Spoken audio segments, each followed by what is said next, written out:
Hello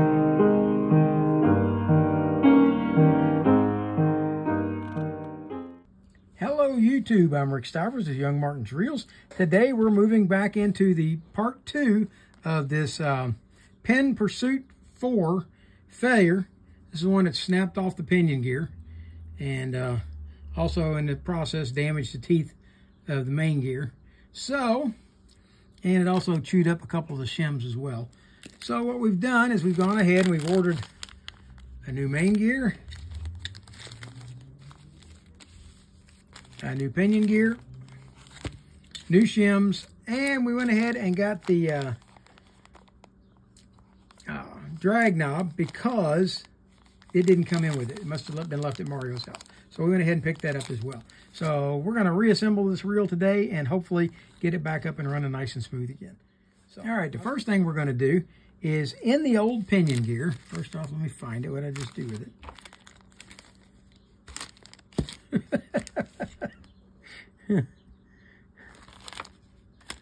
Here we go. In the old pinion gear, in the end of it, is this bushing.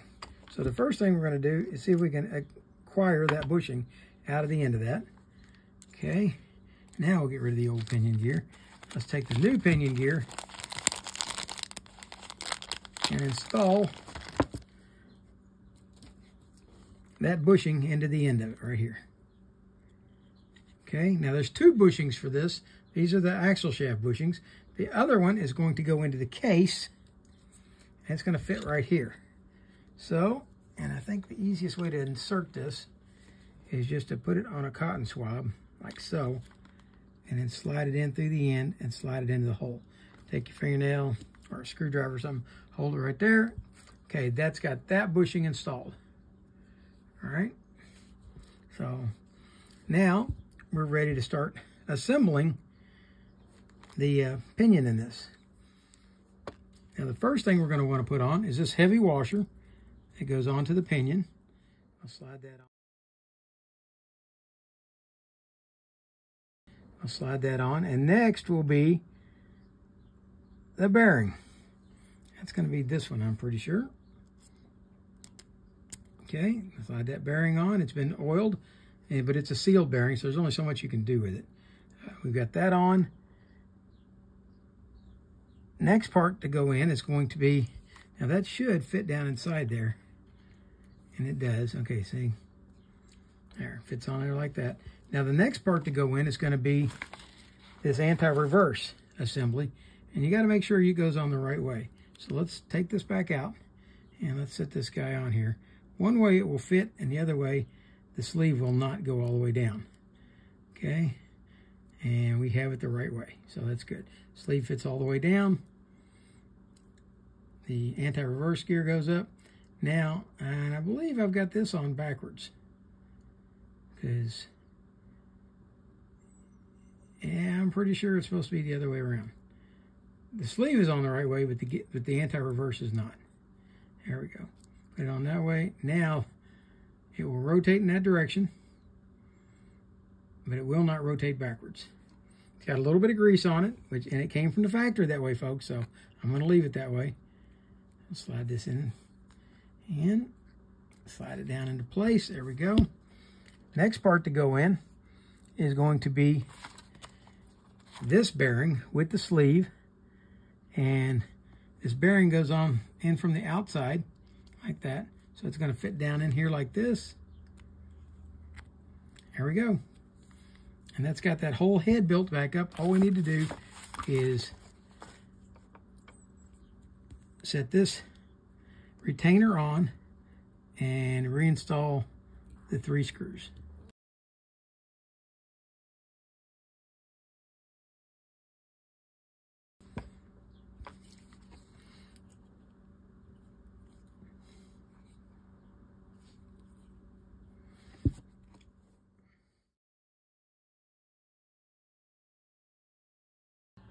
All right, the first thing we're going to have to put on this pinion is going to be this shim.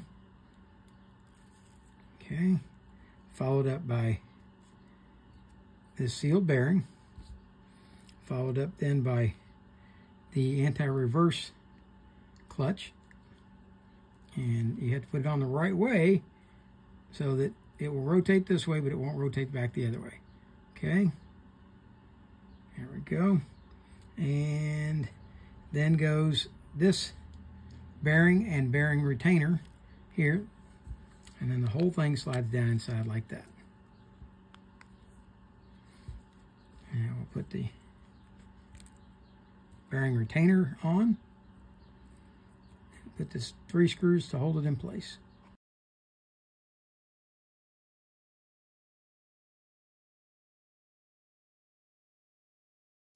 The next thing we're going to want to put on is going to be the rotor. Let's go ahead and slip that into place.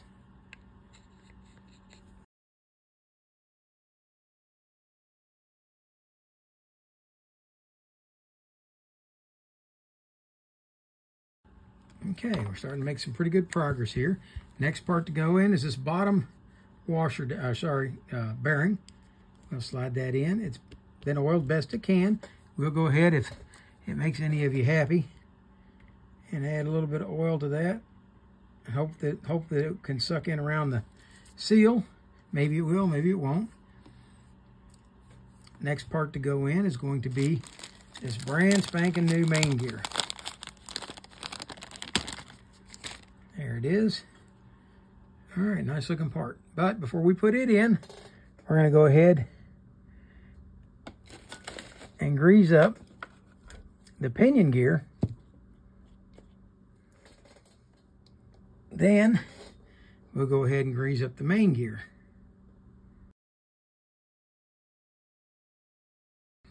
All right, slide the main gear in like that. Okay, that's a nice fit. Next thing we're going to want to do is, oh, hang on, before we put that in, we need to put in our crosswind gear. All right, before we put that main gear in, let's go ahead and put in this crosswind gear. Put a little bit of grease inside it, and we're going to grease it all the way around.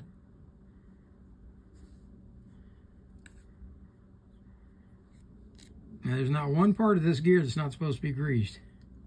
So, grease the whole thing.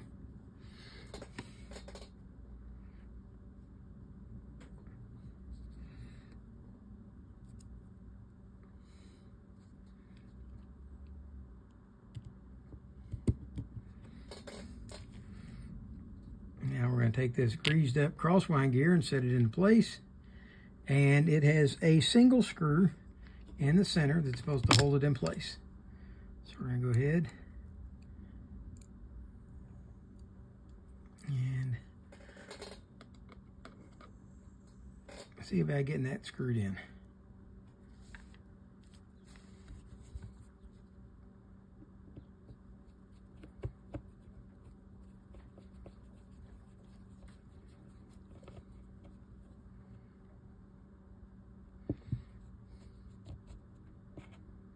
Okay, now we can set this greased up main gear into place, like so. Okay, we're going to put some grease in the crosswind block, that channel, and we're going to set the crosswind block in here so that this end over here fits underneath this metal plate right there. See that metal plate? It's got the end of it's got to fit up under that, and then the center of it has got to fit onto that post. And I might need a little bit of help getting that on there. See, there's the post right there. There we go. All right, that's got it on the post. Now, we're in position to start moving it, but if we do it, see, as we move it, the crosswind block is going to be moving, and we don't want that. So we're going to stop at that point. Don't let it move anymore. And we're going to oil up the axle shaft. Slide it in. Uh-oh, there it is.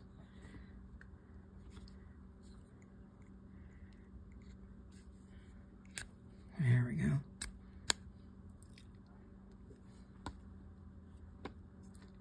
got to get it to slide onto that crosswind block.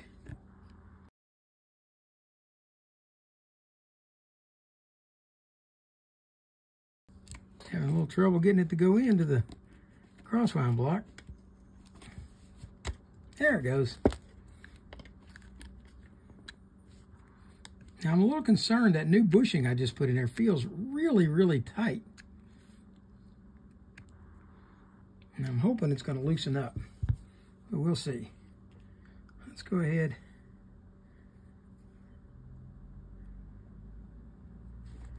and put the screw in.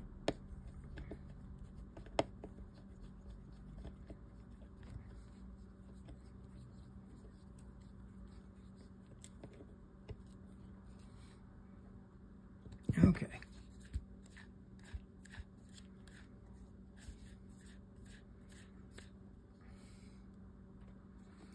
Let me try loosening up the net just slightly. Yeah, that loosened it up.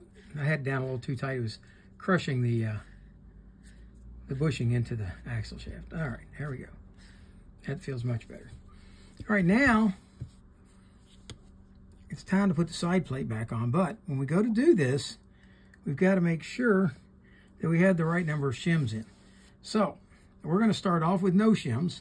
And let's start, I'll tell you what, that would be a little bit silly. So let's start off with 1 shim. 2 shims. Let's go 2 shims. Put them on here. And then we're going to set this bearing in place.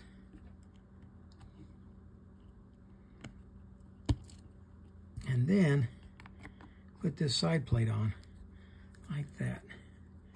And what I'm going to do is I'm going to screw this handle on.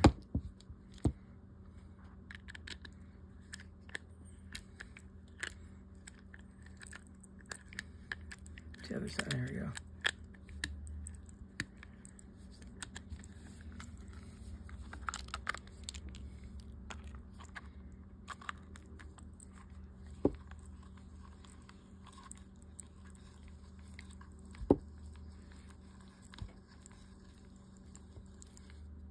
There you go. With the handle installed, we're going to pull this side plate down all the way and see if we have any side-to-side play. And it doesn't seem like there is. Okay, so what we're going to do is we're going to put in 2 screws and see if it's too tight. See if we have any noise.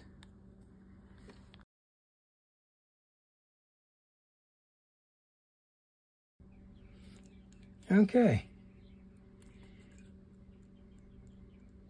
There's just the slightest touch of side play, so I think we've just about got it. I think that's good for that.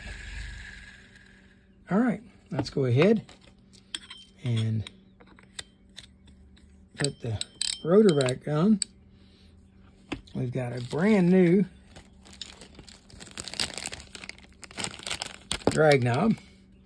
Go ahead and put that in place.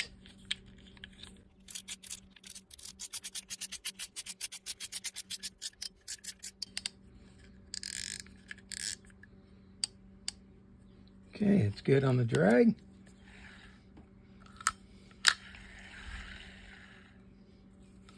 All right, let's go ahead, put this cap screw back on. We've got 2 more screws to put in over here. The short one goes on this side.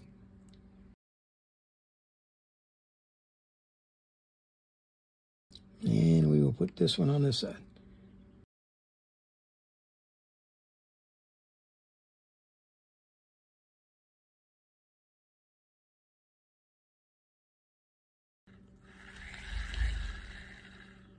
All right, Mario.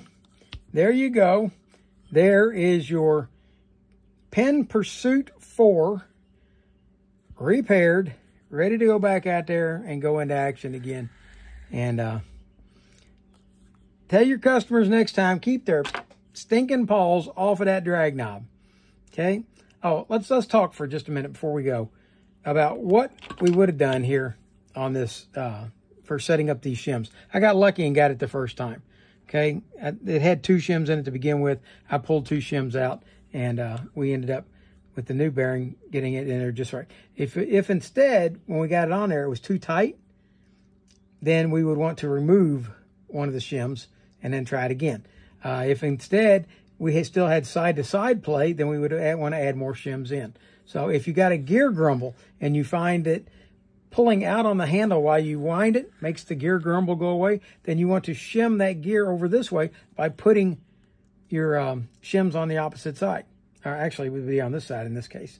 So right now, those shims are on this side, and that moved it and set it where it needed to be. If it was too loose and it needed to go that way, we would add shims on this side and or remove shims on this side and add shims on this side. So it's just a gentle balance, guys. I think you get it all figured out. But there you go. Mario, your reel is done. It's ready to go back to you. I'm heading to the lake tomorrow. If you'd like to pick it up, we can do that. Or if nothing else, we'll see about putting it in mail. All right? So for now, that's Rick Stivers with Young Martin's Reels, signing out.